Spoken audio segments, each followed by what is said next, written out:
Well, thank you, Tisha, and thank you, everybody, for being here. Before we get started, I want to introduce my lovely wife, Shelby, who's here with us today. Shelby, just wave everybody.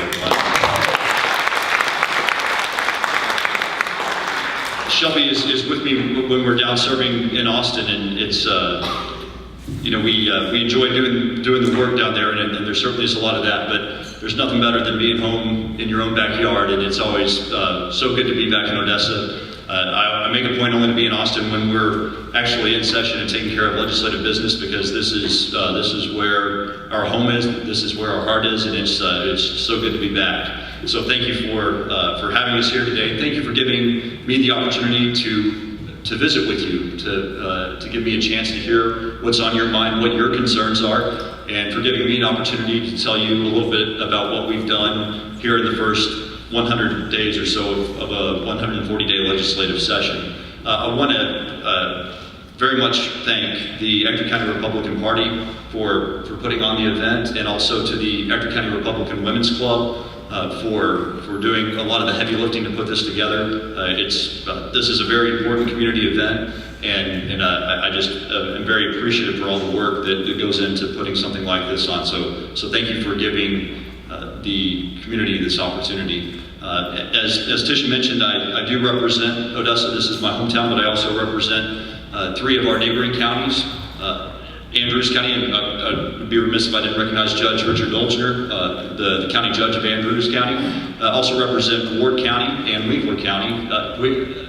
Anybody from Ward or Winkler in the room? I didn't see if anybody came in. But anyway, these are the 4 best counties that I could represent. I'm very proud to be a part of all of the communities in every one of the counties, and it really is a very distinct privilege to be able to serve my fellow West Texans in the House of Representatives, and it truly is an honor. And besides my faith in God and my family, serving you is the most important thing in my life. It's something that I take very seriously. It's not something that's easy. It's difficult. It comes with a lot of sacrifice, but it's always been my opinion that Texas is always worth making those sacrifices. So I'm happy to do it. But speaking of sacrifices, it does require some sacrifice from your loved ones. And Shelby, thank you for being with me to make those sacrifices too, because I know it's not always been easy for you going back and forth and everything. So with that, I just wanted to start out. I think the most important aspect of this meeting is to hear your feedback. If you have a question, Tisha was very nice. Said, keep this polite, but trust me, part of the job is taking anything that comes at you. So I'm happy to. If it's on your mind, it's worth sharing, and it's worth me listening to. So don't feel like you have to hold anything back. But before we get to the questions or concerns, if you're not even looking for an answer, that's fine. If you just want me to hear what you have to say, I'm happy to do that. And if you don't want to say it in a crowded room, you can talk with me afterwards. But it's my job to be here to listen, and my job to represent the views of about 180,000 people. And as you can imagine, it's hard to do that sometimes, but I do the best that I can. But I can't do any of that unless I hear from you. So just happy to have this opportunity. Before we get to the Q&A, I have a little bit of a PowerPoint presentation just to tell you about a few of the things that we've done. And I also want to recognize Casey Dennis, who's a member of my staff kind of on a part-time basis. Casey is from Odessa, but she's currently a student at Texas Tech. And over spring break, she worked in our Austin office and did a fantastic job doing a lot of heavy lifting around the office, working on legislation, working on constituent services. She did such a good job. She drove down from Lubbock to be here today, so thank you, Casey, for being here. Let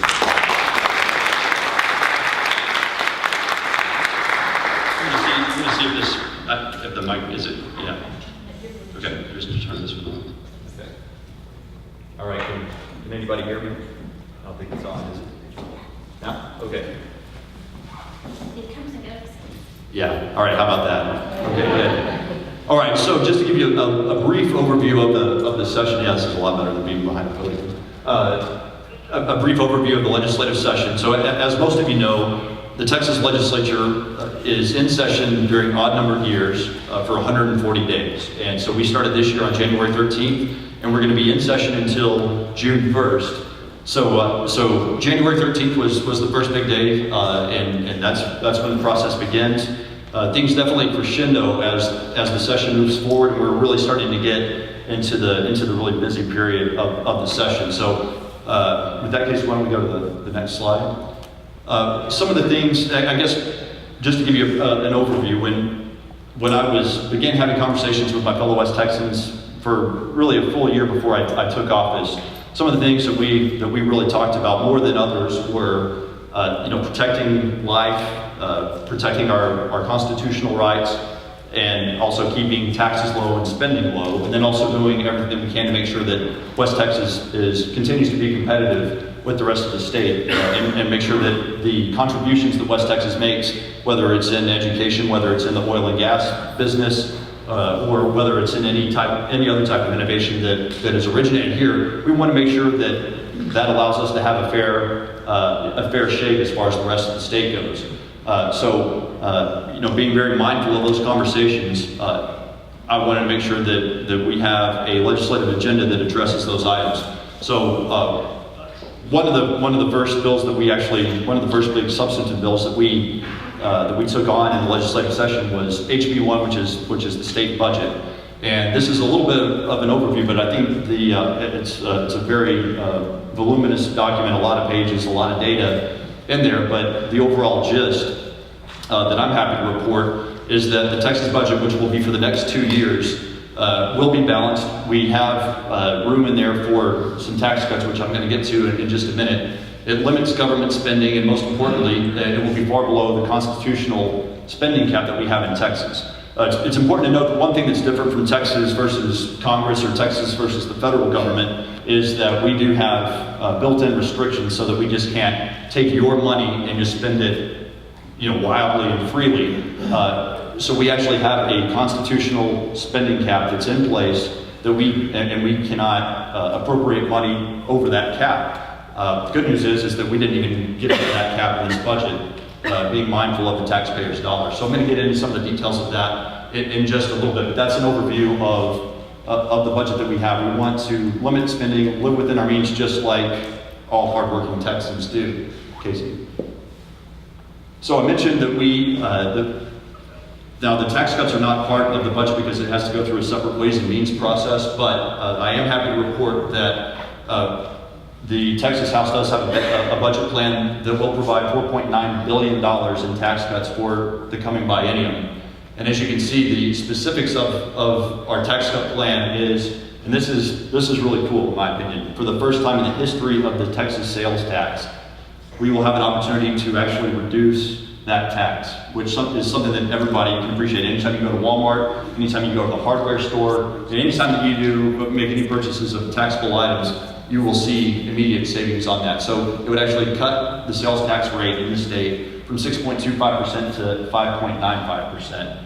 And of course, as you know, in Ector County and Andrews County and other places, it's 8.25%. That extra 2% is for local taxes, and that would remain intact under this plan. The other component is that it cuts the franchise tax by 25% for all businesses across the board. Now, if you're a business owner, whether you're a small business owner or a large business owner, that's a good deal. That's big because you'll see that immediately. But it also means that the cost of doing business in Texas, especially as it relates to government overhead, is going to decrease as well. So I think that's going to do a lot to help spur business activity in the state. It'll make it easier to open a business. It'll make it easier for your business to continue, hopefully to make money for yourself, create jobs for others, and provide goods and services for others in the economy and others in society. So I think that's good. Now there is the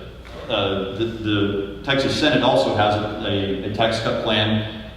It's a little bit smaller, I have to say. Ours is a little bit, we cut more taxes a little more than they do, but the Senate plan still cuts taxes by $4.6 billion, so it's still a substantial cut. The difference is there's a variation in their franchise tax cut plan, but rather than addressing sales tax, the Senate plan addresses property tax cuts.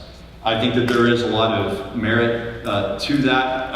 I do have a few concerns about it because, as you know, property tax valuations can vary from year to year. The valuation of your property can be raised, and that can, in a sense, swallow up that tax cut. So, but at the same time, I've talked with some friends who are in the real estate business, and they say that could help, home growth opportunities and maybe make it easier to sell property, which is a little bit of an issue here locally right now. I think there is some merit to the Senate proposal as well. What I think is actually going to happen when you have two competing proposals like this, I think we're going to end up getting a blending of of property taxes, sales taxes, and franchise taxes. And frankly, if we can get that right mix, which still keeps the overall what we're taking out of people's pockets as a smaller amount and what we spend as a government as low as possible, I think that's a win-win situation. So if we can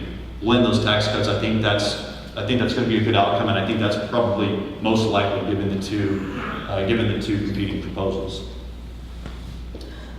Another issue that's very important to me is protecting life, and this is obviously an issue that's been around for a while, and it takes some different approaches and different nuances. But one of the first bills that I introduced was HB 2924, which is called the Down Syndrome Information Act. And as you can see on the screen, the bill would just require valuable medical information to be provided with the parents of an unborn child who is diagnosed with Down syndrome. This is a very personal issue for me for a couple of different reasons. One, I have my Aunt Phyllis, who just turned 50 this past summer, has been living with Down syndrome for her entire life. And I promise not to tell my other aunts and uncles. I'll tell you she's my favorite of all of them.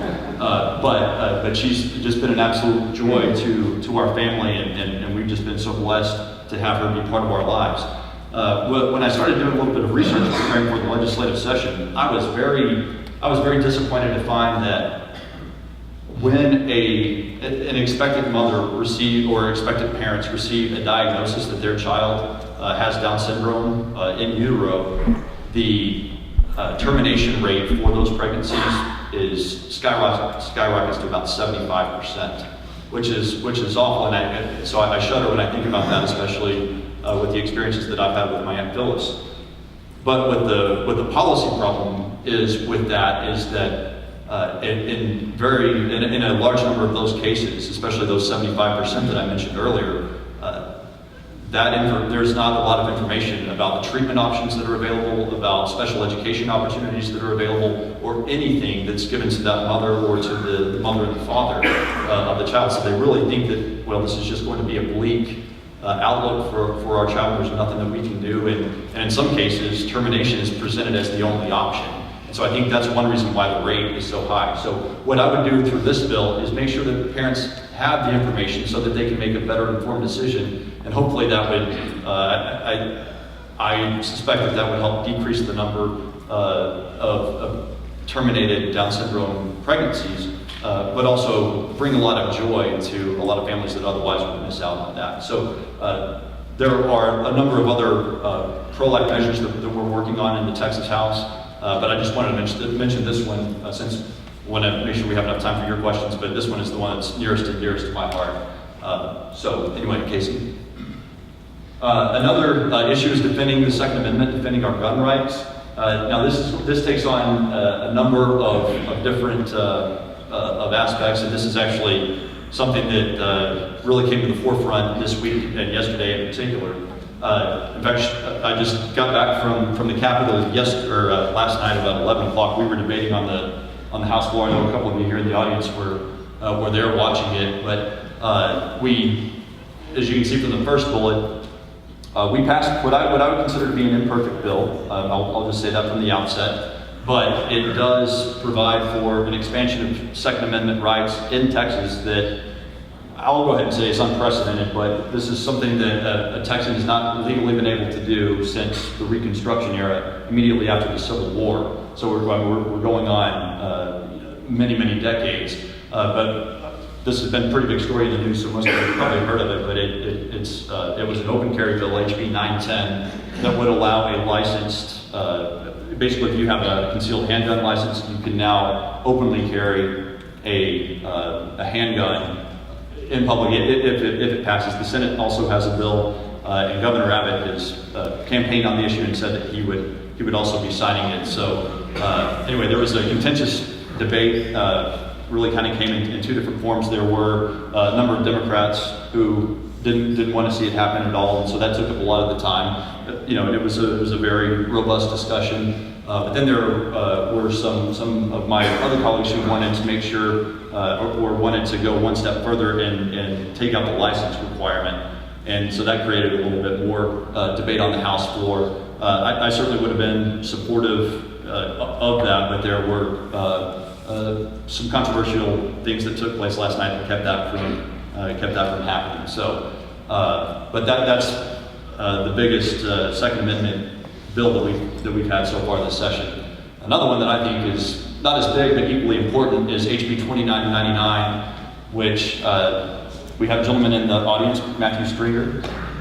Matthew came to me a few months before the session began and talked about an experience that he and his family had where their Second Amendment rights were limited under a certain situation. I won't go into all the details about it, but he proposed a way to fix that, and I very much welcome Matthew's input, and he and I worked together to craft a bill that was filed, and I'm proud to say, thanks to Matt coming down to Austin and being part of the process, we were able to get the bill out of the Homeland Security Committee by, I guess you and I were both surprised it was a unanimous vote, a bipartisan vote at that. But anyway, it's headed to the House floor, and we should have an opportunity to present that to the full body, and I'm looking forward to that. But I want to thank you, Matthew A., for being so engaged in the process and then working so hard to do it. Let's give Matthew a round of applause.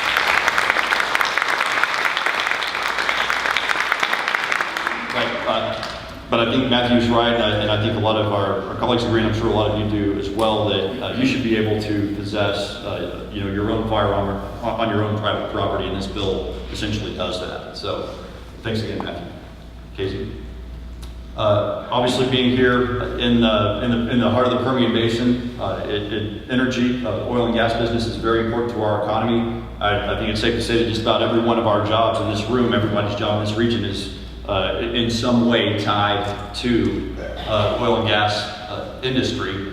There's one bill that I've authored that I'm very proud of. It's HB 3518, which is an initiative that we're pushing through the House. The Senate just passed their version of the bill about a week and a half ago. And I'll be presenting mine in the Energy Resources Committee on Monday, but it has the widespread support of the energy industry and really just about everybody. But it will encourage more natural gas production, which is something that is lagging behind here in the Permian Basin and elsewhere in the United States. But the idea is to take our abundant natural gas, whether it's in the form of liquefied natural gas or compressed natural gas or liquefied petroleum gas, which is basically like propane, and using that to fuel cars. That way we can have Texas energy for Texas vehicles that not only help the economy, help increase our energy independence on a worldwide scale so that we're not so beholden to volatile regions in the world, but it also has the impact of helping to create jobs right here in West Texas. So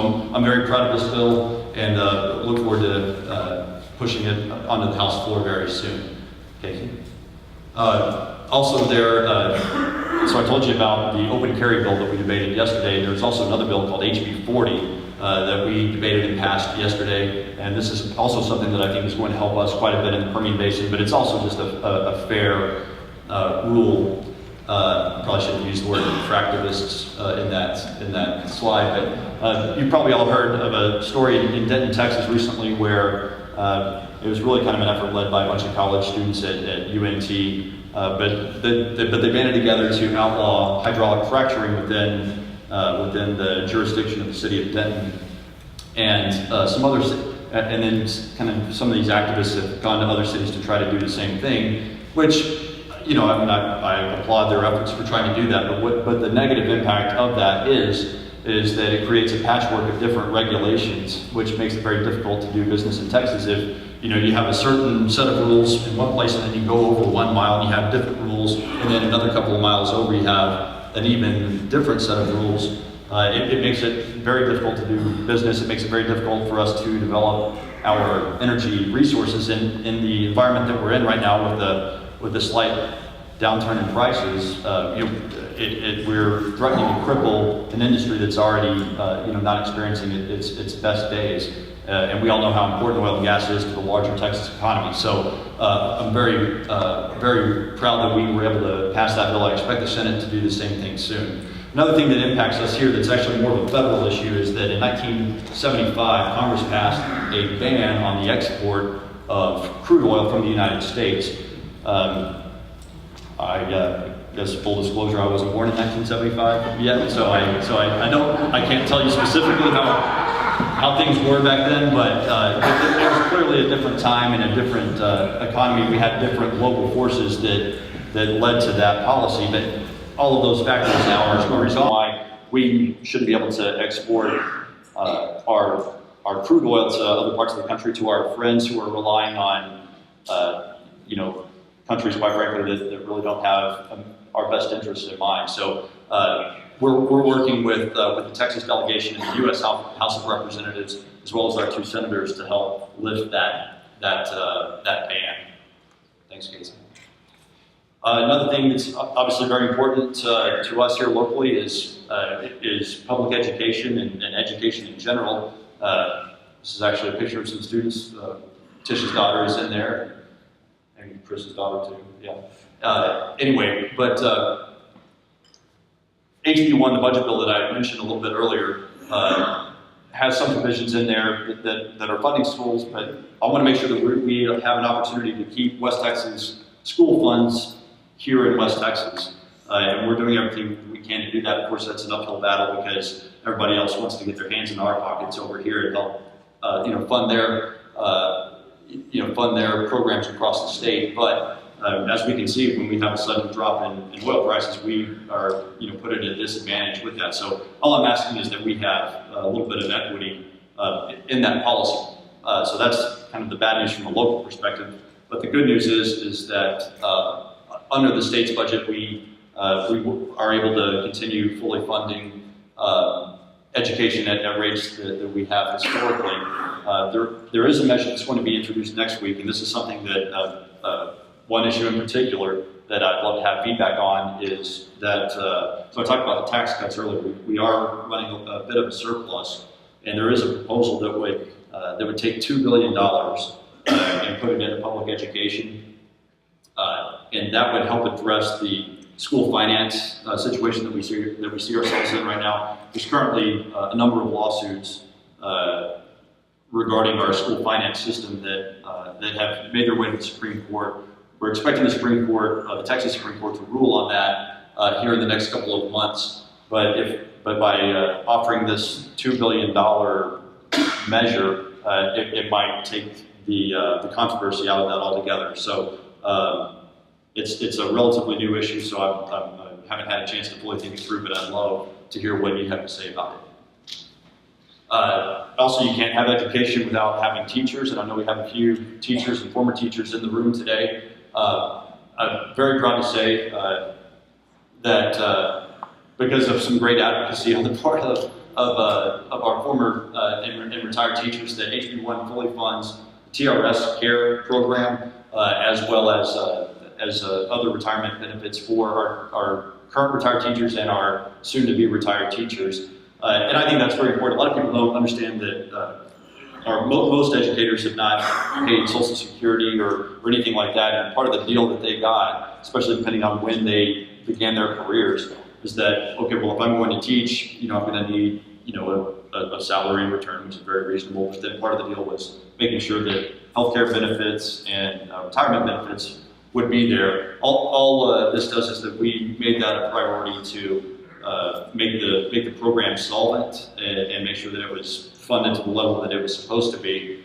And we were able to do that. I think that would be helpful. And it also, at the end of the day, for me, it was that the state made a deal, and we needed to live up to that deal. And I'm glad to say that we've done that. I've also got a little bit of feedback, and there might be a few of you in the room that are concerned about HB 2543, which my colleague Marcia Farney has introduced. I don't support that bill, and I know that there are quite a few of my colleagues who don't support it either, and that evidently could create a few problems for teachers, as well as create a little bit of unnecessary bureaucratic red tape, which I'm also opposed to. So just wanted to let you all know if you do have any concerns about that. I will not be voting for the bill. And as far as I know, it's still in committee, hasn't really been heard yet. So I think we're going to be okay on that. But please keep an eye on it. I know that I will be too. Casey. Also, I guess it's appropriate since we're on a higher education campus to talk a little bit about higher education.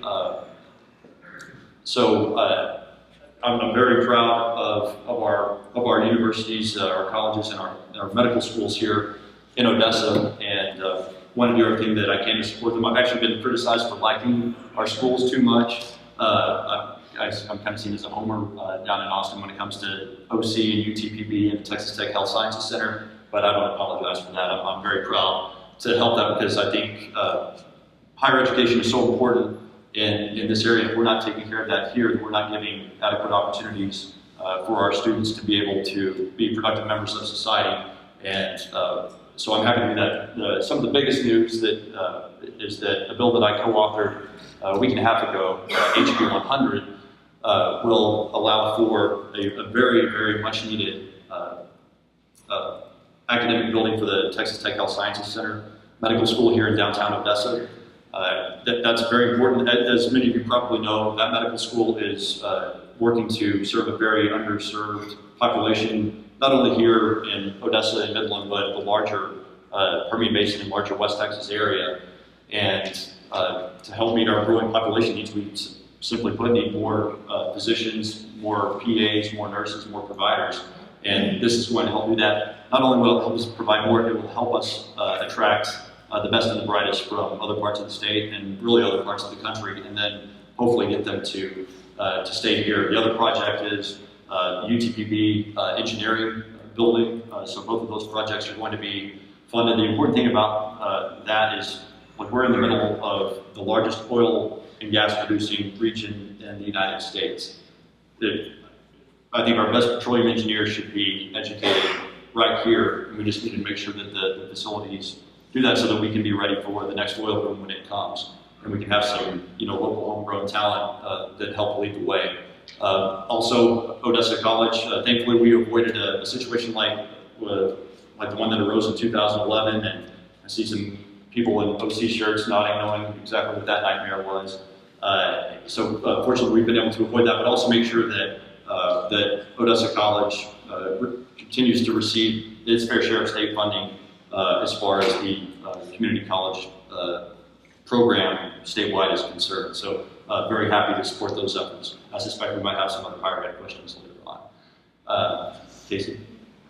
Another issue that's obviously very important to us out here in the oil patch is transportation, making sure that we have safe roads so that we can travel safely to work and that our families can get around safely.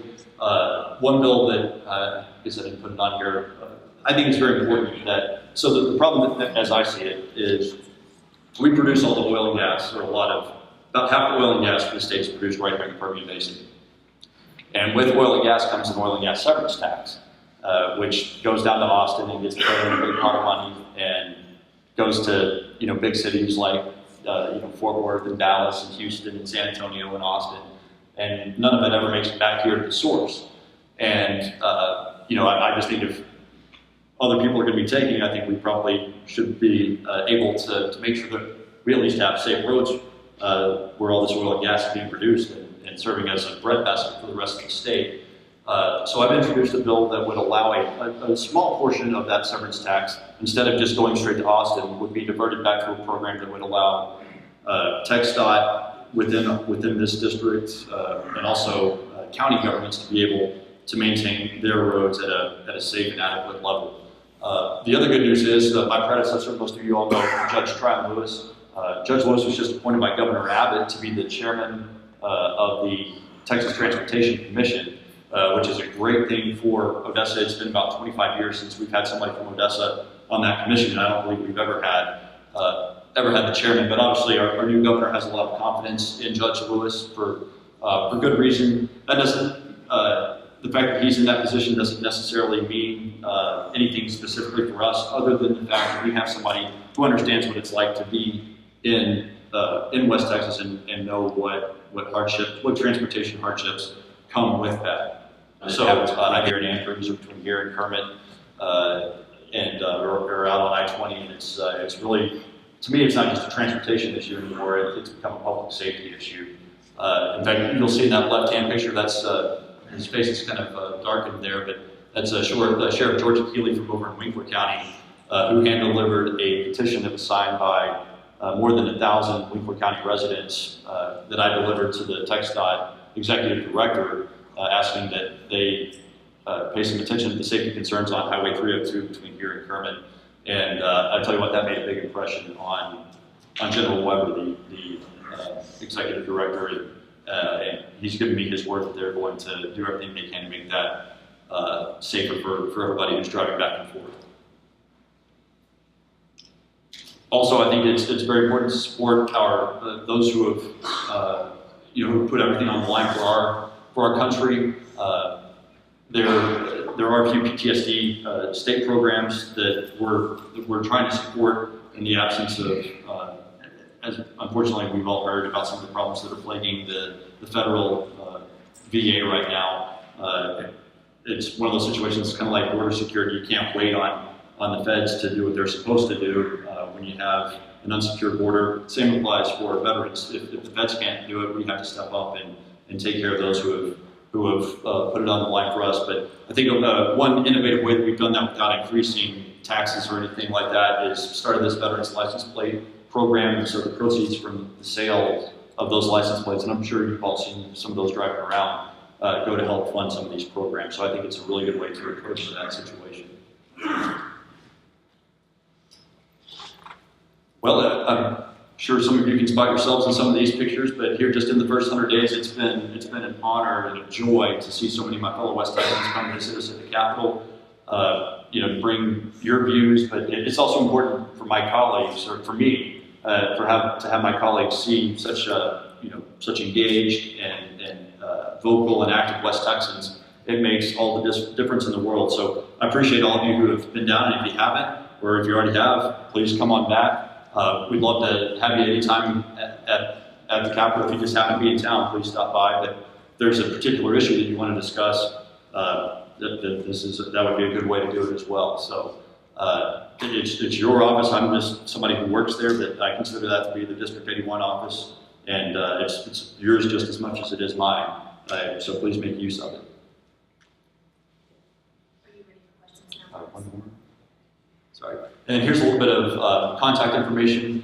Feel free to call or reach out on social media. It's also a good way to do things or let your voices be heard. But I can't do my job, as I mentioned earlier, without getting feedback from you and without having an open dialogue. So please, we'll do a lot of it today, but please keep it going, especially as issues or concerns arise in the future. So with that, I think we have one more? No. Okay, well, I'll get to my thank you here in a minute, but with that being said, I probably took up more time than I wanted to. Floor is open. Happy to answer any questions. So, and if you could, Go to the microphone. Right here. Okay, that's pretty loud.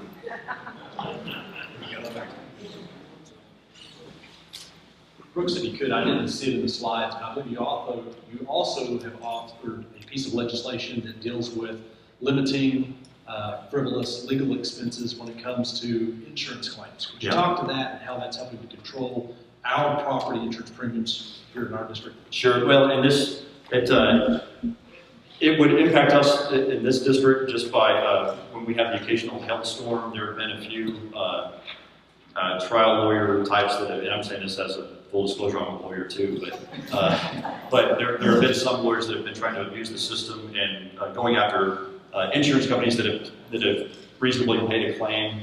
It really started out with hurricanes and things like that. But then they've just been, preying on unsuspecting homeowners to frivolously sue their insurance carriers, and it's just caused, and you probably know better than I do, but it's caused prices and premiums to go through the roof, which is obviously bad for the companies, but also bad for the policyholders. So I just thought it was good business to help rein that in, and so that's a little bit about that, if that answers the question. Thank you.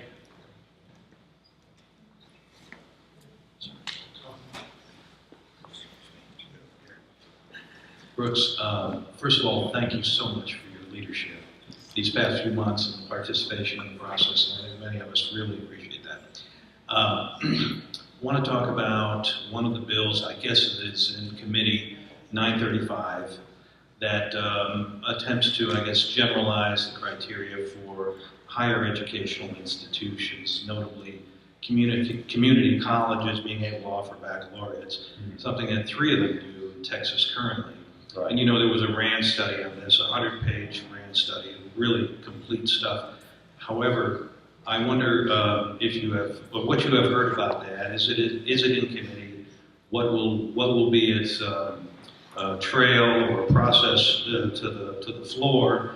And then, for my opinion, I don't speak for UTPB in this case at all, is that perhaps there's a lot more analysis that needs to be brought to the table before a vote, even a committee vote, can take place on that particular bill. Mm-hmm. Well, so just to answer kind of the nuts and bolts of that, and I think I suspect there might be a larger discussion on this particular topic, but just to answer the nuts and bolts aspect of the question, there has been a bill. It has been referred to a committee. I don't believe that there's been a hearing that has taken place on it, and honestly, until I read the Odessa American, earlier this week and followed some of the news stories, I was not even aware that the bill had been filed. So there's not a lot of momentum behind it, and I think that's evident by the fact that it hasn't gotten a committee hearing yet. But that's kind of the status of it.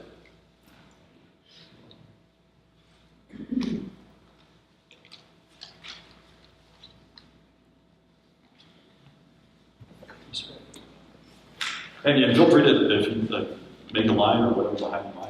Thanks for coming, Brooks. You talked about how House Bill 624 and 25 are included in House Bill 100. Right. What else is in House Bill 100? House Bill 100 has a few other, well, I mean, it's more than a few. There are some other higher ed components that are built into that.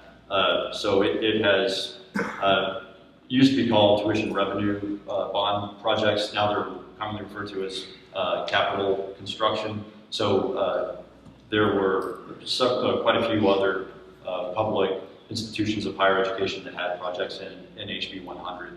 But because they were similar in nature to what we were trying to do with the 2 bills that you mentioned, they were all wrapped up into one omnibus bill. So they're all higher education? Yeah, they are. I said I wanted to ask a question about you. Early on, Strauss and Patrick kind of got into it about, here we are trying to get tax breaks and all, before we really know what money needs to be spent to take care of issues that might arise. In my understanding, if I may have backwards, but I think the Senate, the budget's what, 211, and the House is 208. How does Strauss feel about that right now? Is this inclusive of the tax breaks? And he feels pretty good that we're going to be able to cover everything, such as, ACOG comes up with a deal on the lawsuit now, $2 billion doesn't even get us back to where we were before the cuts 3 or 4 years ago in education and all. How's the feeling with Strauss right now on where we're headed in the House? Well, I haven't talked with Speaker Strauss about that issue. So you mentioned Jimmy Don Aycock, who's the chairman of the Public Education Committee.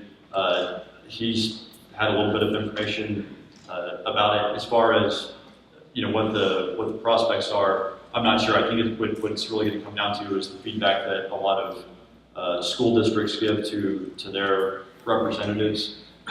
So that's about all. I'm not very good at predicting how these things are going to turn out sometimes, especially when it comes to public ed policy, just because it has a tremendously different impact in, depending on which part of the state you're in. So I'm not quite sure.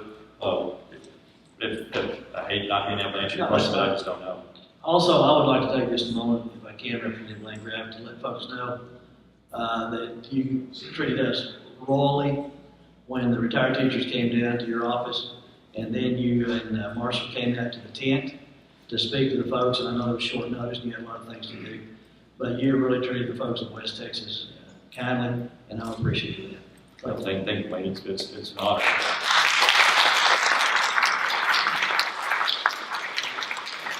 Folks in West Texas deserve nothing less, so I'm working hard to try to live up to what they deserve.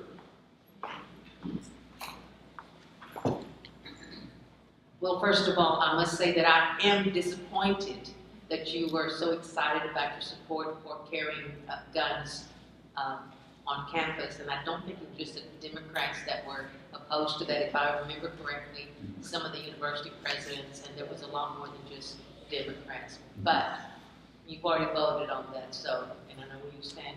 The other thing that does concern me, however, is the bill that's before the, or I don't know where it is, and that has to do with not allowing the undocumented students to pay in-state tuition. Having been the director of admissions at UTPB up until my retirement a few years ago, I can tell you that those students, I mean, the numbers were not that large, but those students that actually came and took advantage of that, they were excellent students. They were very determined. They're not terrorists coming into our country to do anything but, you know, to hopefully have a better way of life. And except for one student, young lady, every one of those students, their hope is to eventually, you know, legalize their status and to be productive citizens in this country. I think it's an economic issue and, of course, a humanitarian issue too, because they did not choose to be here. They came here as children. Right. And if I understand it correctly, you know, if they have got a felony or something, they don't qualify. So we're not talking about, you know, discards. You know, we're talking about good, productive citizens. And I'd like to know where you stand on the issue, or are you, because you're a freshman legislator, going to go with it? Well, thank you for the question, and it is an issue that's heated up. And the students that you're referring to are frequently called dreamers because of the DREAM Act. So if I say dreamers, that's who I'm referring to. And I agree with you that you know, these students are, you know, they're not troublemakers. They're not you know, problems or anything like that. They're good people who just want to become educated. And the good news is that there is nothing in the law that prohibits them from being able to, you know, gain admission to a college or a university in Texas. Nothing that prohibits them from enrolling. The only issue is whether or not they take advantage of in-state tuition. So I mean, it's a very small point. Unless you have to pay for it. Well, no, it is. I mean, I'm saying as far as it doesn't cut off access to education altogether, but I think the reason why I can't support it is that the larger policy issue, and it's not really so much anything having to do with educational policy, as much as it has to do with it has. I mean, there have been a number of studies that have shown that having a policy like that in the state of Texas has acted as a magnet of sorts for families of these students, not necessarily the students themselves, to take advantage of a program like that. So that magnet impact is the policy issue that we as a state have to look at outside of the context of higher education. And I know that we disagree on that, and I appreciate your points, and they're well taken, but the overriding issue for me is the magnet component of it. But thank you for bringing that up.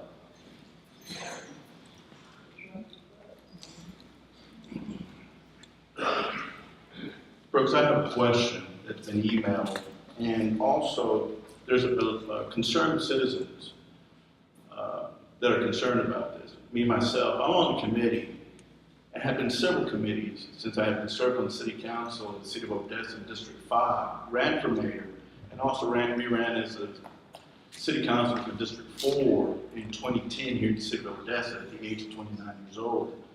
I sponsored several conservative type of ordinances that restricted all and if not the complete ban of sexually oriented businesses in the city of Odessa. But my concern today, and back in 1996, there was a committee to look at how we were going to address downtown. Before then, prior, in the 1980s, there was a proposal to create a convention center. It was defeated for the reason at that time, Ector High School had been turned into junior high school with the repercussions. The City Council has now put forward a committee to study this process. I'm on that committee. In personal opinion, I think it's been a farce up to this point. I do not support anything that the committee will conclude in its findings and give to the City Council. Now, you've introduced a House bill, which I think it's 3692. And in layman's terms, it's going to allow cities, a certain population, 99,000, above 90,000 but less than 200,000, to allow to issue bond revenues, if I'm correct. But, there was an original draft that would do that. And Kel Secretary now has put another one. Yeah, he may have the bill that. But that portion has not been taken out of Kel Secretary's. His is the mirror bill. Okay, it might be in the Senate version, but because it's a tax bill, it has to originate in the House of Representatives. And the bill that I had, after taking a lot of feedback from concerned folks in the community that had a lot of really good points about the bill as filed, last weekend I went back to the drawing board and took out anything that would allow the city to incur debt, issue bonds, or actually be able to have an ownership interest in a hotel or anything like that. So there is a new version of the bill. Just wanted to let you know that. So in layman's terms, basically what this allows is the city of Odessa goes into the business of creating a hotel, adjunct convention center. That and the new bill does not allow that. You know, but I know this is what the city of Odessa wants. Okay, right. Okay, and you've seen this in Dallas and San Antonio and such things. For the reason is the purposes that we need convention space. Right. Basically, you would have a private company come in, operate it, gain the profits, but the continuing debt and all that would be on the city and the taxpayers. What does it do to the taxpayers locally? I mean, is there a potential loss of $1.16 million if I'm correct on that about the year 2010? I mean, the initial loss will be about $170,000. The reason why I'm saying this, sure, okay, is that I've never seen this venture in anywhere around this country work. And as a conservative, basically, is that how do you wind up supporting private market businesses when we take taxes from the citizens and give it to the businesses in this form of fashion? You know, some people say it may be a long stretch for corporate welfare. But I'm going to add something else, and this is as a personal one. I'm not making this attack. I know your father very well. I've worked with him several times within the city. We're in the same industry in surveying. But the thing is that there are a lot of individuals that are supporting this locally. And the reason why they're doing it is there's a vested interest. I oftentimes were caught in this catch-22 where a conflict of interest could arise. Yeah. In some cases, there's some individuals that are concerned that there is a conflict of interest, that you're helping support this. Right. When your family in act has actually property that would benefit from this. You know, and so basically is we would like to see where you stand in this position. Okay. Well, the issue with the convention center and everything, is a local issue. The only involvement that the state has to do with whether or not the hotel occupancy tax, whether or not that can be rebated or refunded by the city council. So that's been the only involvement with the state. That's the only role that I've played has been in introducing that bill. I've had nothing to do with the convention center itself or anything like that. I guess that's that's my response to that question as far as what my involvement in it has been. Okay. Well, then, basically, the big concern here is that this is an up and down economy. We have a city council that issued debt of $55 million just to be able to keep the tax rate currently. Right. This is something that's not known publicly, but working behind the doors, you hear these things. You know that this is a fact. You'll never hear it out publicly, nobody will ever admit it as far as the bureaucracy within the city. Mm-hmm.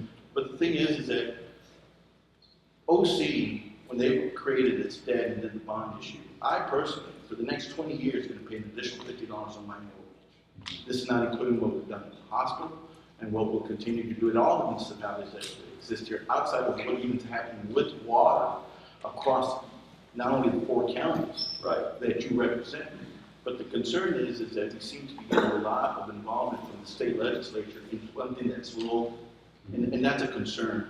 Because the thing is, it's hard to get the city council to. I've spoken to a few city councilors, and they're completely unaware of the issues of what I'm speaking of today, and that's a concern because they're going to vote on these things blindly and have no clue what they're voting. And so it was just a concern that has been talked about privately and wanted to be addressed. And I guess we could talk a little bit more extensively as after the meeting and as time goes on. Yes, sir.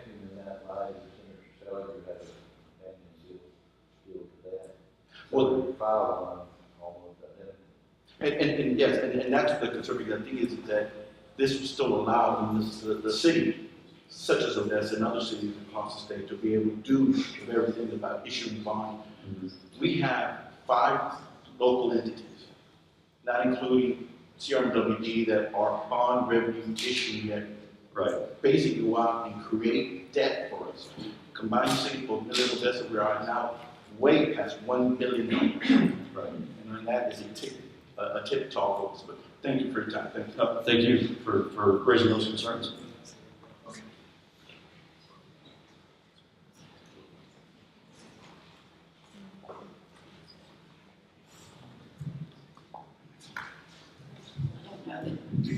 Excuse me, I have to bring this down a little bit.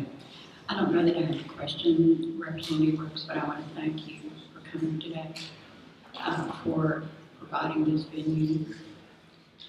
Folks, it is rare. This is democracy at work. I hope that those who have not posed questions to you will take the opportunity to speak with you privately about that.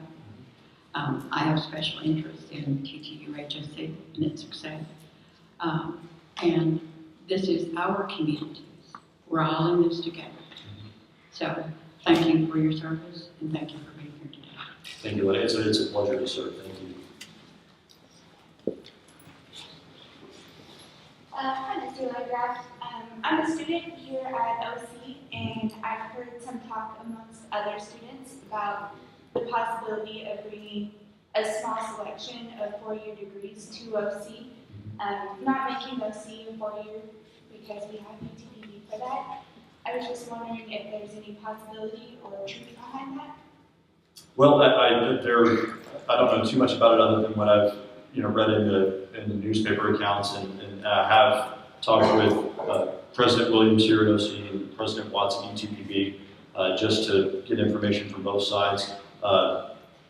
There are a number of issues that need to be worked out. But from what I've been able to gather at this point, it's certainly things that need to be worked out locally. So that's, it's really the role that I play is very similar to the one that you do, just as a citizen, as a resident who wants the best for, who wants Odessa College to be the best community college that it can be, and for UTPB to be the best university that it can be, and for students like yourself and for our community to be served as best they can by these institutions of higher education. So that's kind of my thoughts on it. I'm very supportive of both of those institutions and Texas Tech, as I mentioned earlier. So hopefully whatever concerns there are can be worked out quickly so that we can get back to the business of doing what's best for our students and for our community. Thank you.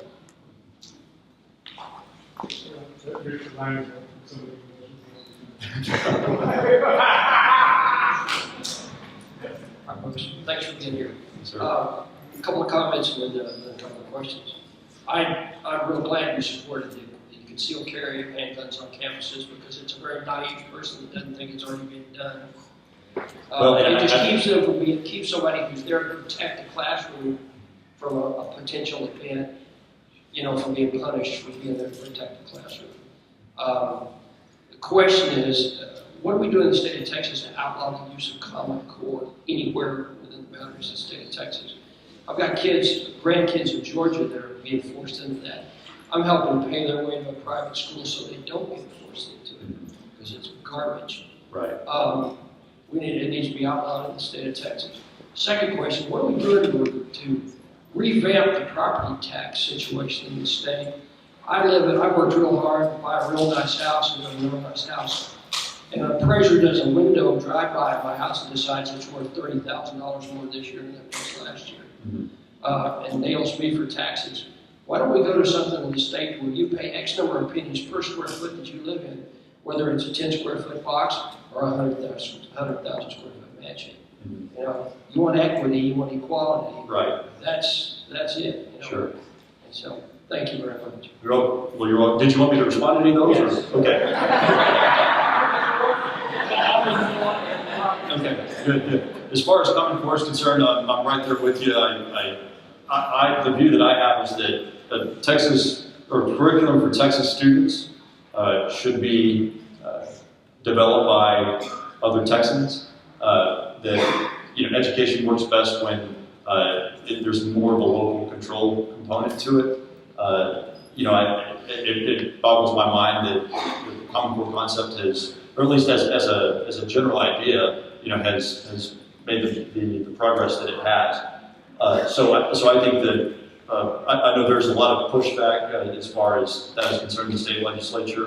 And of course, we also have another component of education policymakers within the state outside of the legislature, and outside of the governor's office, for example. So there's another layer there that's taking a look at it. And if I'm being very honest with you, they probably have more to do with it than the legislature does, just because that jurisdiction was ceded to them many years ago. But no, I agree. We should a Texas education should come from within Texas, and then if we want to pick and choose other great themes that have been used or tried and been successful elsewhere, I'm perfectly fine with incorporating that into our curriculum here. But as a matter of course, I don't think that we should just blindly trust or adopt anything else that's coming in from some other place that doesn't necessarily have our communities, our state, and our students' best interest in mind. As far as the property tax situation goes, that I think the discontent that you have with the situation, and that I know I have the same whenever my property tax bill goes up at Shelby's in my house. It's very frustrating. Part of the issue, part of the concern there is that you do have different evaluators or appraisers who make those determinations, and that's done on a local basis. And I think by and large it's done pretty fairly in most places across the state, but we do hear of certain situations where there's an abuse of the system. But at the end of the day, most of that revenue is generated by local government entities that have a separate set of local elected officials that have more of a say so in those in the property tax rates, and then also have more of a direct say in the activity of the appraisers in the appraisal district. So there's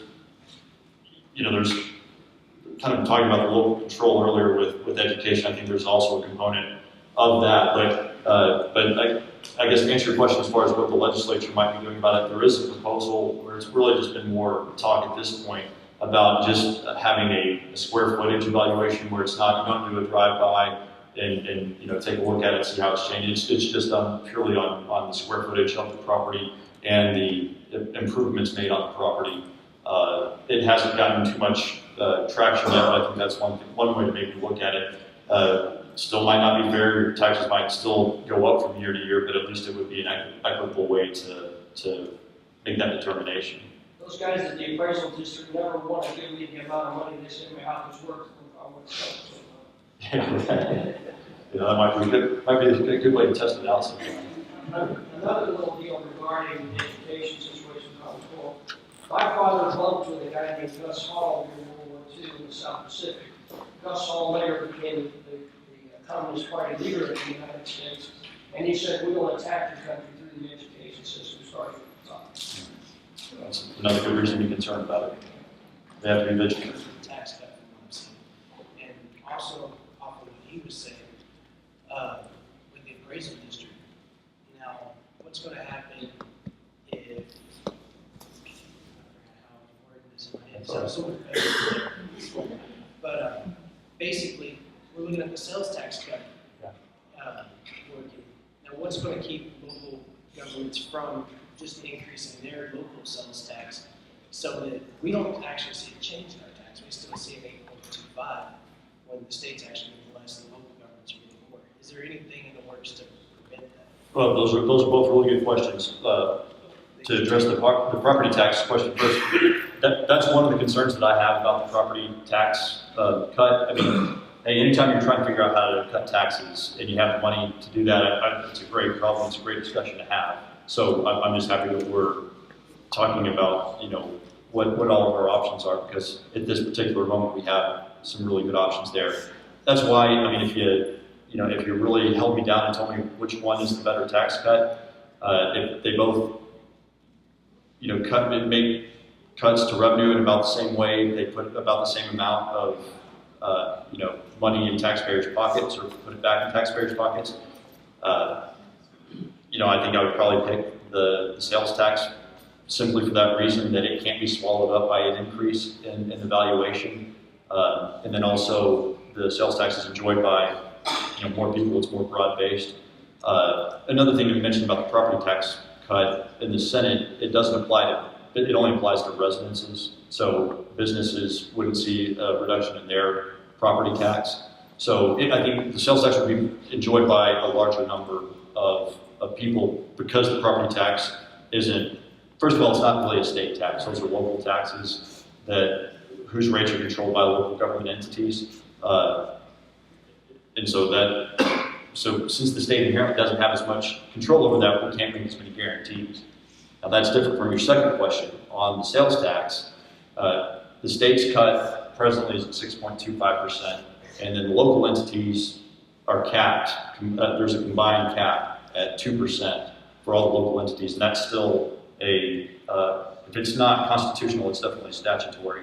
So that's the law in Texas, that no more than 2% can be taken up by local government. So that won't change if this sales tax cut proposal becomes the law. Okay. Can I do two questions? Can I ask them? Anyway, can I?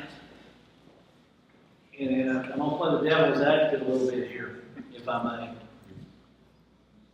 If I'm understanding this right, we're flush with money this bank, to be honest. So we're talking tax cuts. But if I really look at those tax cuts, Representative Landgraf, and you correct me if I'm wrong, as an individual like myself, when Patrick says we're going to save you $2.some billion, that sounds great. But the bottom line, when it trickles down to me, Wayne Bird is going to save approximately $200 a month, which translates into about $4 or $5 a week. Now that concerns me. I mean, I'm all for tax cuts. I think it's great. But we know out here in West Texas, we may not be flush the next biennium.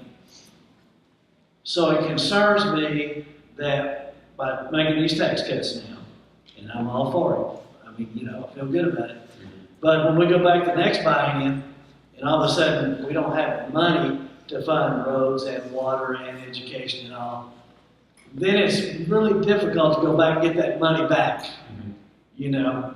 And so I think the people understand, and I'm not saying one way or the other, you know, do what you want. But if I find that it doesn't cost me but maybe a Starbucks a day to ensure that the money's available that next biennium when it rolls around, because we really don't know what's going to come out of the education lawsuit. I got a feeling it's going to cost us way more than the $2 billion that Jimmy Don's talking about. Okay, and there are other things there. So have y'all really decided? I know you have. You've discussed these and looked at them like that. But what concern do you feel about?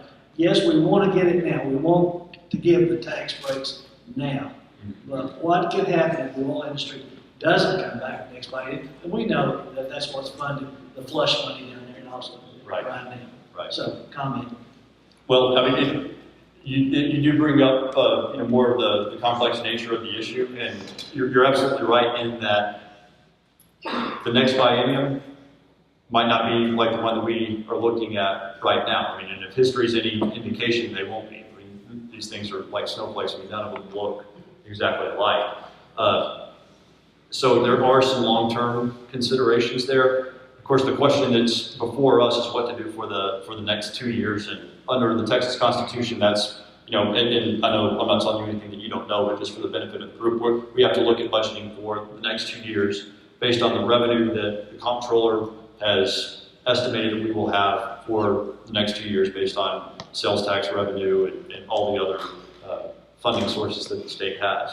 So if we are bringing in, I mean, first of all, philosophically, I see that money as the people's money. It's not the state's to do what it wants to with. It's the people's, and so I think we have to have a predisposition to returning the money to the people. Now, obviously, state government inevitably does have some costs, and for better or for worse, those costs are borne by the taxpayers. But when we have a budget that is funded, and I consider it to be a fairly austere budget. I mean, it's not very extravagant, especially when you look at how other states do it. But when you have that money left over, I think it's a responsibility to give it back to the people who work so hard to earn it. Now, I guess the question that you have is that if we find ourselves, in a less desirable situation 2 years from now, and people like me who are averse to raising taxes, if we don't have that situation, if that's the consideration, it won't be a difficult choice for me to make. I mean, because of where my philosophy is on it. But if we as a legislature get it wrong and the people want to throw us out and get somebody in there that will raise those taxes, then I think that's what the result will be. But I don't think that I'll be part of that. I'll find something else to do rather than raise the taxes.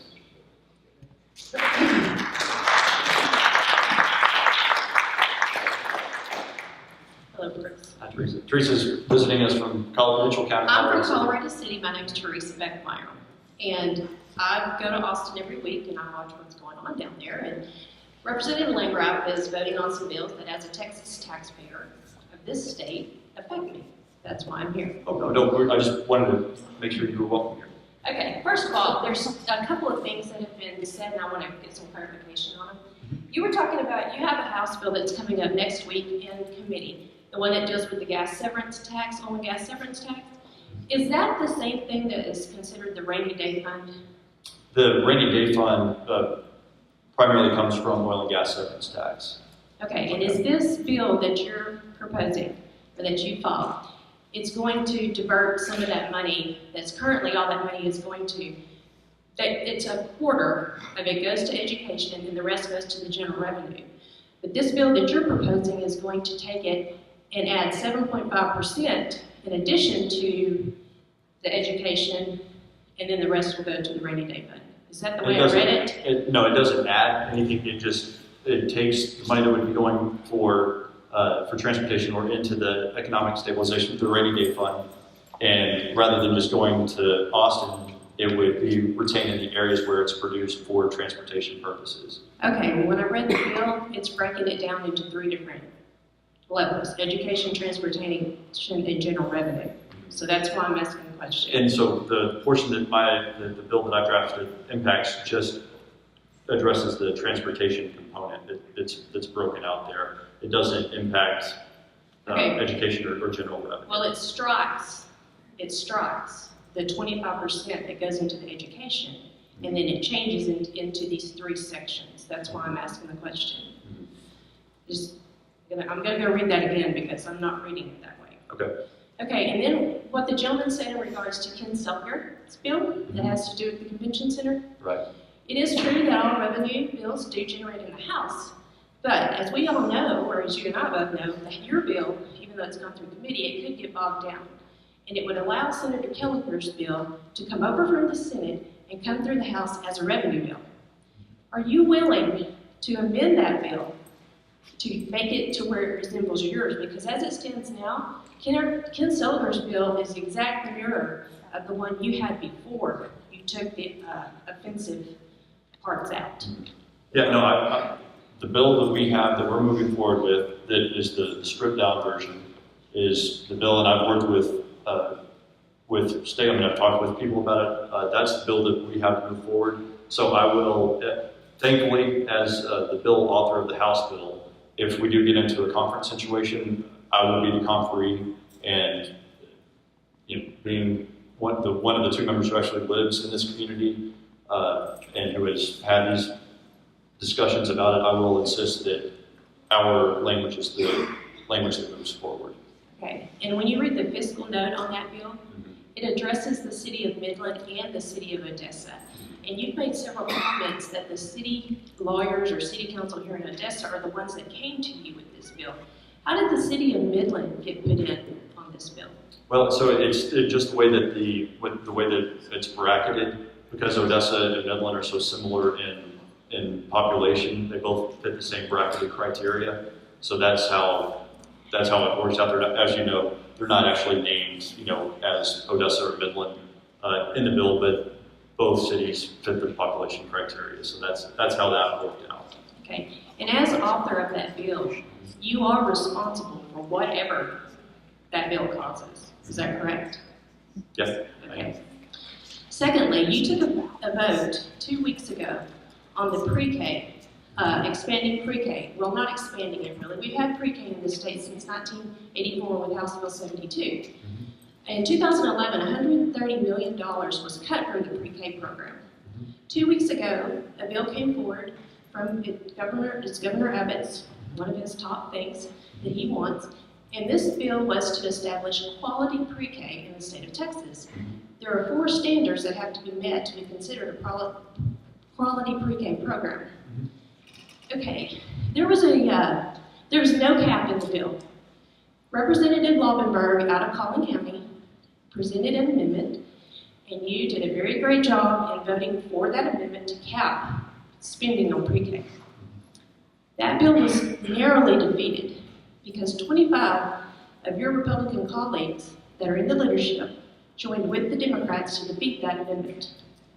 Then it went to the floor to be voted on by the whole House, and you voted for the bill anyway without the cap. Right. And I'm wondering, why did you do that? Because I voted for the amendment. I thought the amendment would have made the bill better. But sometimes when you are representing 180,000 people, things aren't going to work out perfectly. I wanted the bill to be better. That it wasn't perfected in that way or wasn't made better in that way. But I'm trying not to let perfect be the enemy of good. And so the reason why I voted for the bill is that the pre-K program, although it would have been better with the fiscal cap on it, it does have a time cap. It would be scheduled to sunset, I believe, in 2018.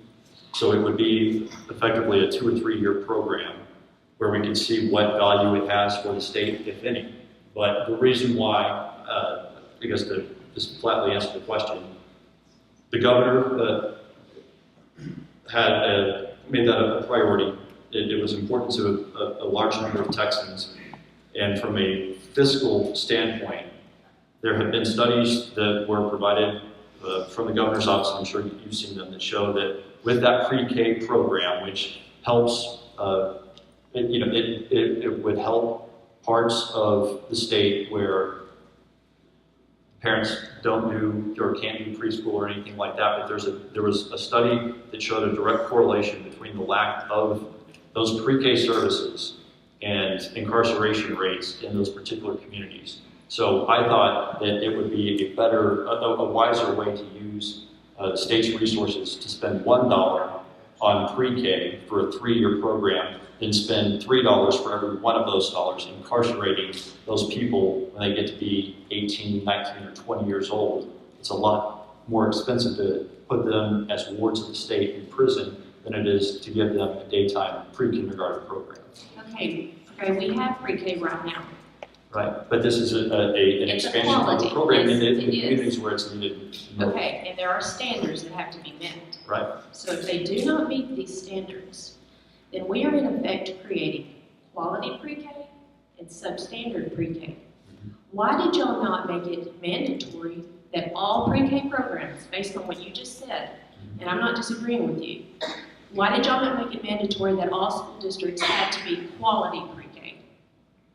What? Why did you not? Yeah. We're allowing for a quality and a substandard. Mhm. Why would we do that? First of all, that would be an unfunded mandate from the state to do that. We're already trying to give, if you ask anybody who's a superintendent or a school board member, I mean, there's enough trouble taking care of, I know you know this, Teresa, we haven't perfected K through 12 by any stretch of the imagination. So that's why the program is limited to see in communities where it's needed most, if that can be helpful to the K through 12 process, not forcing school districts that may or may not have the money to devote what limited resources they have to a particular program because the big bad state in Austin is telling them that they have to. It's true in the bill, though, that it does allow for the school districts that do not have the funds for the state to pay. One of the qualifications is for teachers to be certified. And it does allow in that bill for the state to pay for those certifications. Is that true? Do you know that it is? That's what I read. Okay. I believe that it is, if I remember correctly. To me, because I've talked to other reps, and the way what one of them told me is because they took out $130 million in 2011. This was restoring it basically out of the pre-K program. So people say that they're fiscally conservative and we want the cap and all that, and that vote was very close, a very close vote. Well, in the end, we still didn't get the better bill. So that was my question. And I'm right there with you. I wish it could have been a better bill, and it wasn't. So, I would have been much happier to vote for the better bill than what we ended up having. But unfortunately, in this business, you can't always get what you want. Can I ask you a question? You said 70 Republicans voted for the Democrat. Was that the one that followed the speaker? Most every single one of them were the chairman, if that tells you. What else?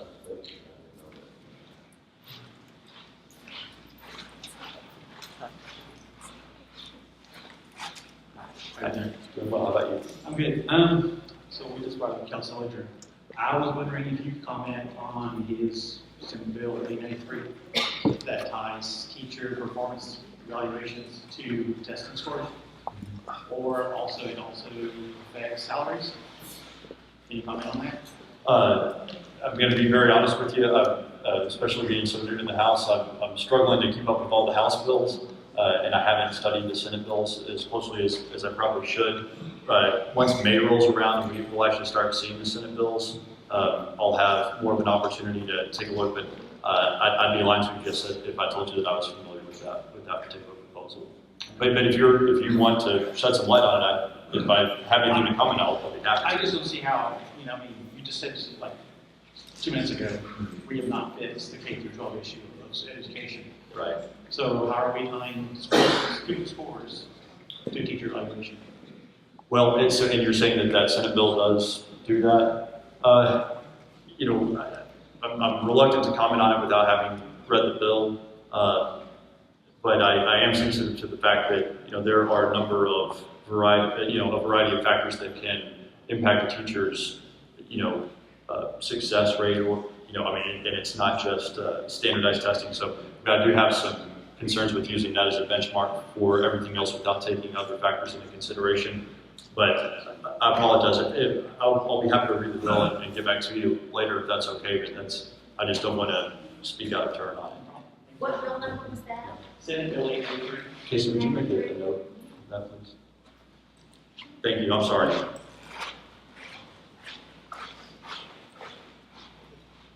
I'll come yell at you.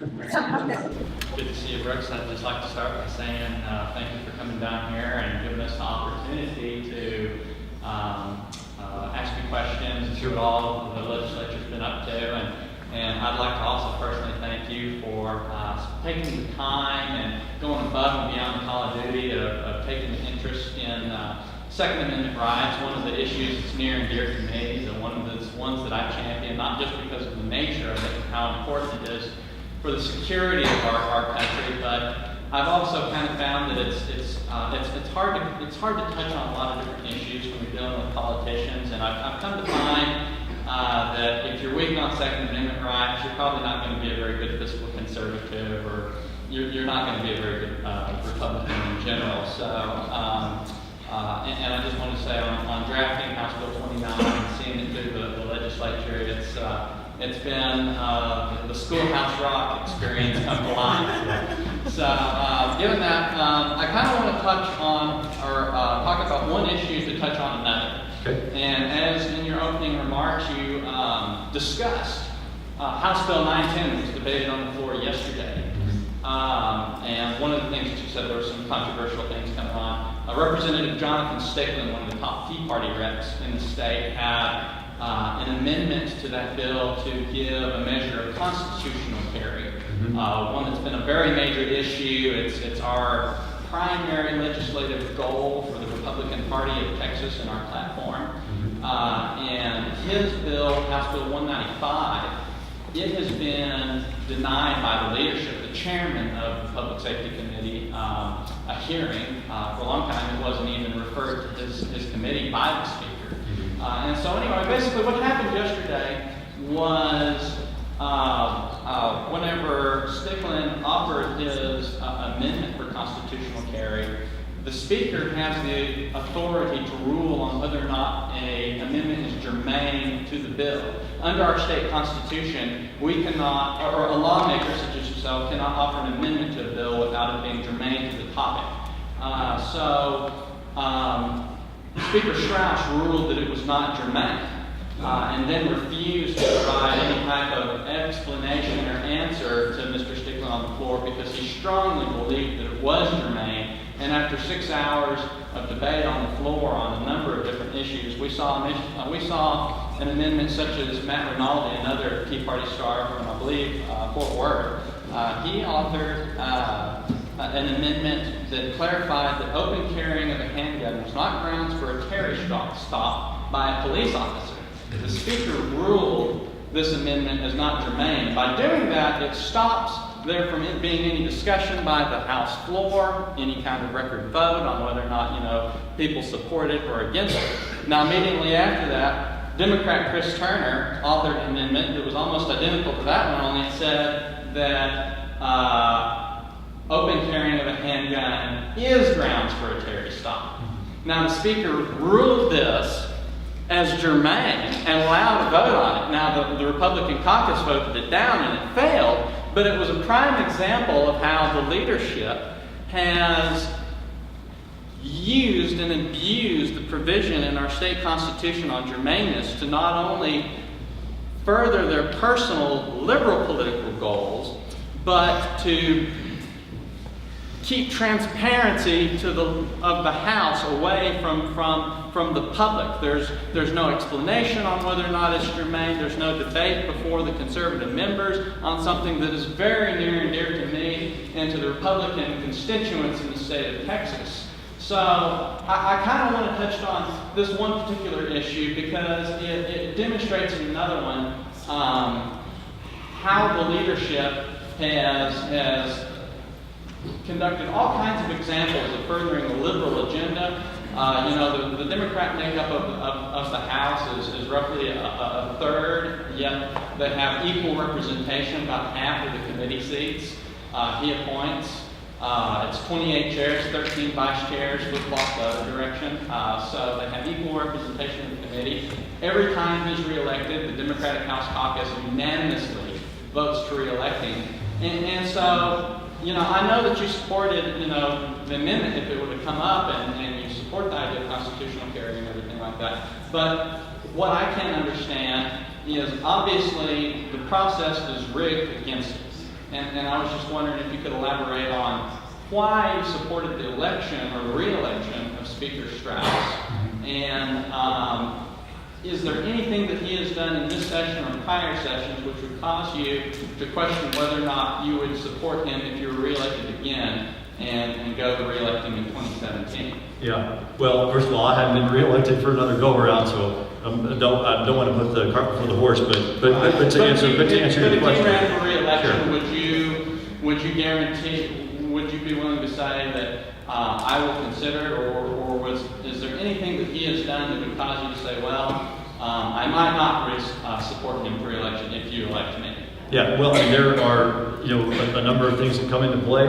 Nothing this side of heaven is perfect, and the Speaker of the House of the Texas House of Representatives is on this side of heaven. He's not perfect. Hadn't met any one of my colleagues who is. So, what it comes down to is if I am lucky enough to be in a position, in a year and a half from now, and there is a speaker's race, similar to the one that we had in January. And if there's more than one candidate, I'll have to go through the same process that I went through this past year, and you have to evaluate each candidate, and knowing that you're in the purpose, you have to make that decision. So are you saying that Speaker Strauss was better than his opponent, Scott Turner?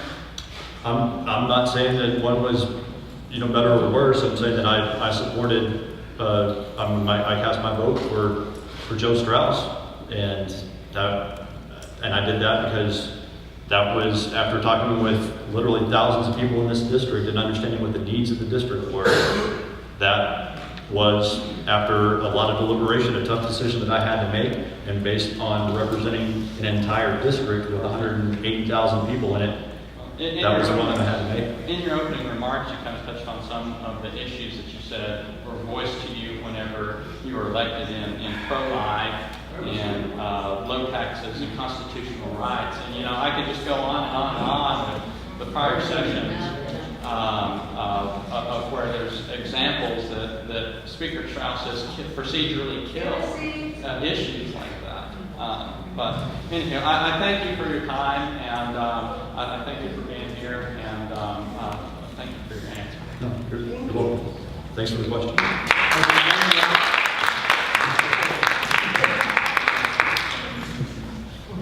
I think you can imagine if you wanted to have this. I've talked to you when we started about communicating, very important. Right. If someone else called for it before me, I don't know, because we need to communicate. This thing's halfway over. A bunch of us don't know what's going on. My feeling is most of the people that are after something and going to your office are people that supported your opponent. That's my opinion. I haven't been down there talking to them, but I think the reason you ran, and I told you how I felt about the speaker issue, that went way back to something I didn't even know that happened earlier. But I just think the speaker has done pretty well, like Matt said. He's not representative of the Republican Party by and large in the state of Texas. So I would hope that you learn and do something different if it comes back up. I did suggest something to you. I don't know if you thought about it, because a lot of us are in the dark. If we don't run back and forth to Austin, we're making sure that what happens in Austin doesn't stay in Austin. It comes back here. That's what it's supposed to be. We're making sure of that. Right. But you can help that happen by, when I suggested you might get a group of 12, I don't know if that's a good idea. If I were doing it, I would want something like that. Maybe 2 Ward County, 2 Winter, 2 Andrews, and maybe 6 here. Right. People to advise you to have the feeling so that when something we're surprised that happens, we wouldn't be surprised. Those people can talk and that have to be trusted. I don't know if anyone does that or not. The way I want to do it, because I want to have good communication. If you remember, I told you Bill Richardson wrote in a book, Confrontational Politics, about how people you elect need to stay in tune. One is how deeply they're convicted, and the second is how well you have the communication. Mm-hmm. Certainly, I didn't like myself that some of the people in your office weren't from here. Mm-hmm. The main people. That to me falling back to communication. But we're all here together. You're still my friend. When this thing happens, we want Ector County to be better off. We want to have a good line of communications and trusted communications. And I just appreciate you stepped up to do it. And I'm available for whatever advice that you may or may not take. But more opinion and advice. Anyway, I do thank you for coming. I thank you for your service, and I don't know who else may have to speak. Matt asked several questions that I would ask, and if I have some more, I'll feel free to call and talk to you. Okay? You've got my cell phone number. You can call anytime.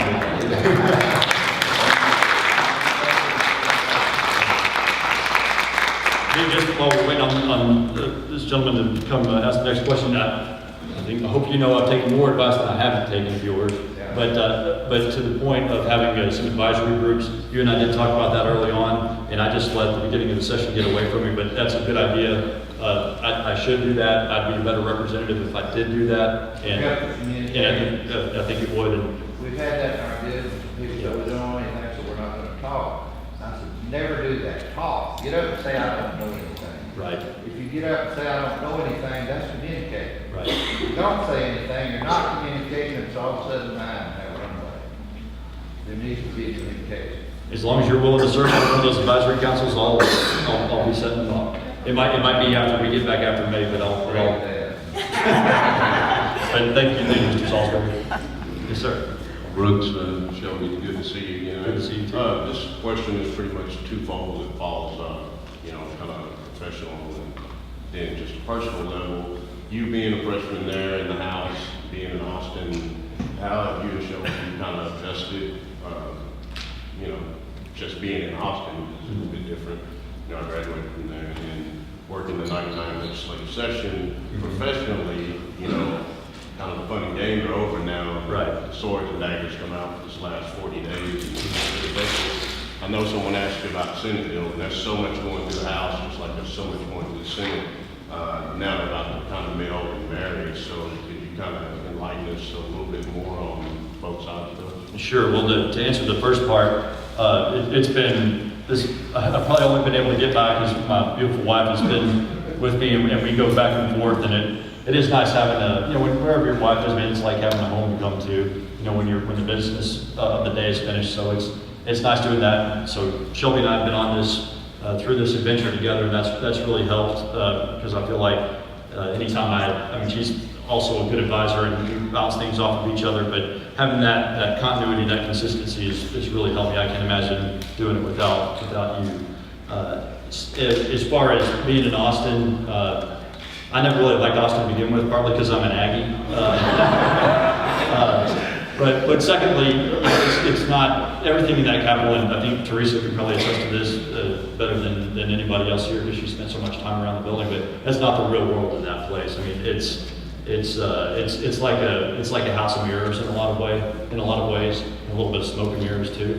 So I'd rather be here, when we're not busy down there. But it's funny. We'll usually drive in. We drive after church on Sundays, make it down to Austin, and we just stay in a little bedroom with a little bath. I mean, it's nothing fancy by any stretch of the imagination. But we really don't spend any time anywhere except for there, where we sleep and do laundry and take showers, and then at the Capitol, and then maybe occasionally go out and grab a bite to eat or something like that. But it's all pretty much just within about a square mile or two the whole time we're down there. So I haven't really gotten to venture out or anything like that. So it's kind of a methodical process when we're down there. So I can't really speak to too much beyond that. And then the second question, I guess, just has to do with the bills and just the way bills are coming through from both sides, and the amount of information that you have to try to digest. Also, people in your office and the people surrounding you are probably mentoring you through this process, because until you've actually been there, you have no clue of what's going on and the rate and pace and speed of everything that's happening. Right.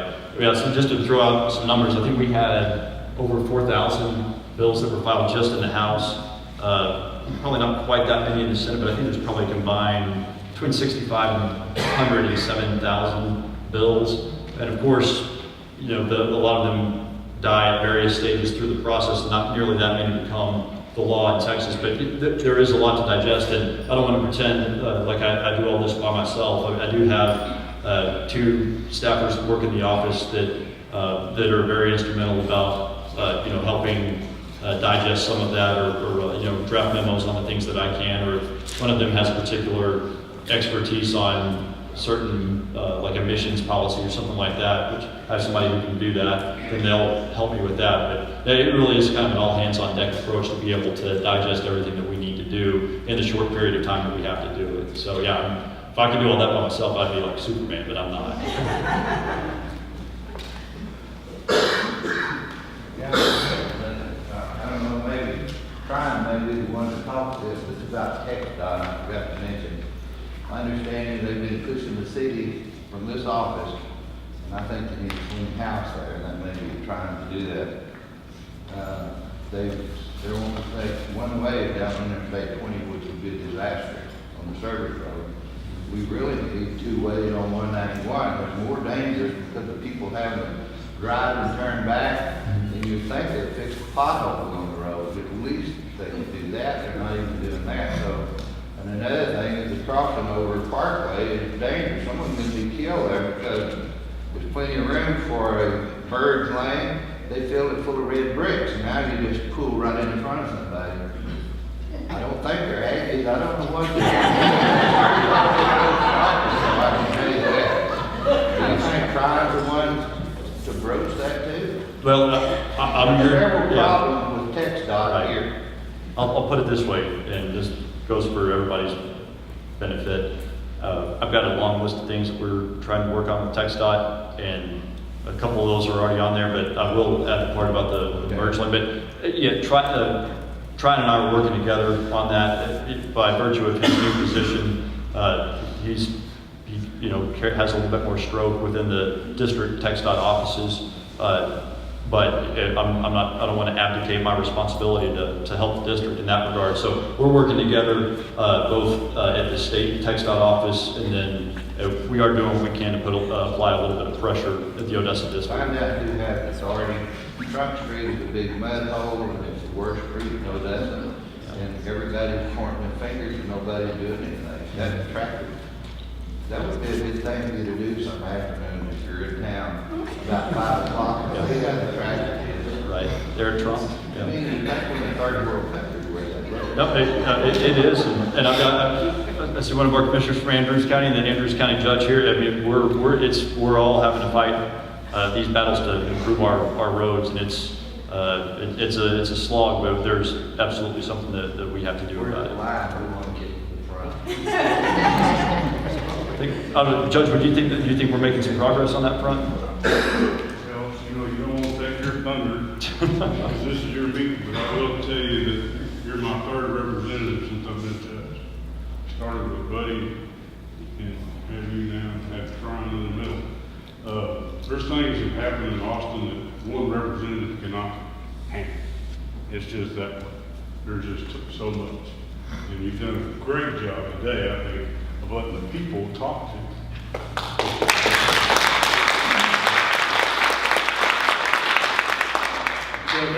Every jury I have, and I'm apologizing.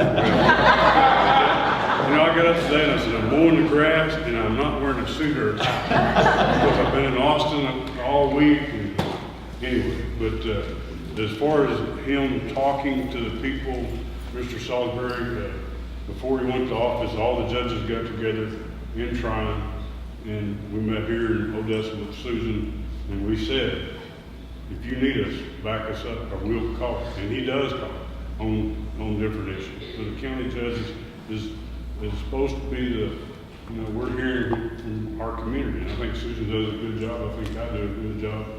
There's some of these issues about other things that are kind of what I call in the weeds, that are way down deep, that this legislature may not solve.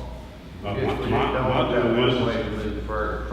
the education thing, my deal is a big deal to me as a community that's paid $300 million into a fund for everybody. And I don't have a problem with that, but just spend that the way it's supposed to be spent. Make another $1 billion barrel. We're trying to. I've seen Bill Rick last to that. Yeah. And this whole community, and I'm a very regional person, he knows this. I'm a very regional person, Midland, Odessa, y'all talking about the hotel thing, and my thing is to go out and build something at the airport for everyone. Our commissioners, County and Judges Commissioners Association is 122 counties. That's 5 people for 122 people. We meet once a year. There's no place, this year we're having to meet in Horseshoe Bay. There's no hotels for us anymore. And we could bring hundreds of things in here if people would get together. Now, I have to stay out of politics. Odessa wants a convention center, Midland wants one, that's fine. I think we need to build, I was just in one, Janine and I were in San Marcos, the city of San Marcos, and Embassy Suites went together, and that's probably a pretty good idea for these, if it's big enough, but it can't. Lubbock's done the same thing with Overton, and we're, you know, that means kind of have enough people. So. But my main thing was to get up to, he does communicate with elected officials. Y'all need to communicate with us.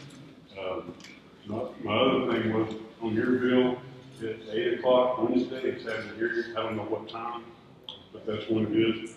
The other thing is, as he says, it's getting close to the deal.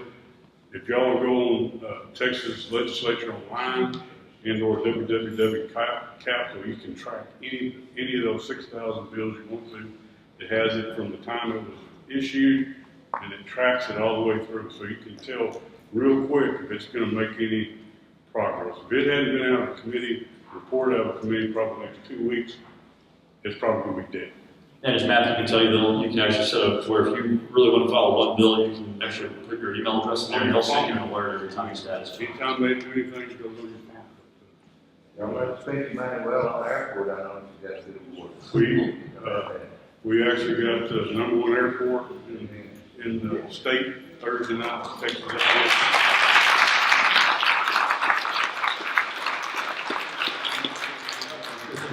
Brooks, thank you so much for coming. Now, before we close, I thought we'd ask if there was one more question out there.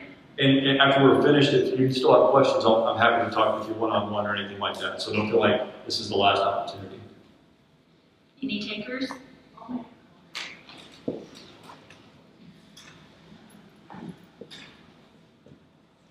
Well, Brooks, I want to just comment that I know that the state law, as far as workers on the highway, helps those workers because of safety.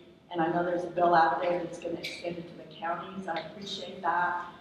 I don't know how it's going to be enforced, but it gives us a little bit of strength. I'm always worried about my guys when we're patching or when I'm patching.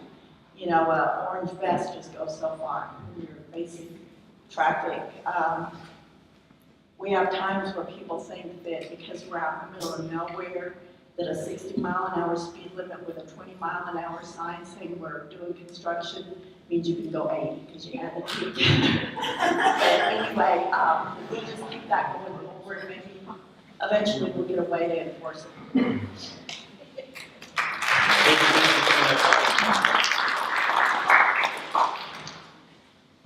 That was a short one, Maltesia's not looking to do one for you. Any more? Well, thank you so much for coming, and Brooks, thank you so much for being willing to spend the time and come out. I know you're in session and committee hearings right now, and thank you, Shelby, for being willing to go back and forth with him. We appreciate it very much. But if there's anything that we can do for you on a local level, we ask you call us, let us know, email me as you do. We appreciate your opinions. When we offer up our opinion and you have a different one, we understand, but we ask that you listen, and you've been great at doing that, so thank you so very much.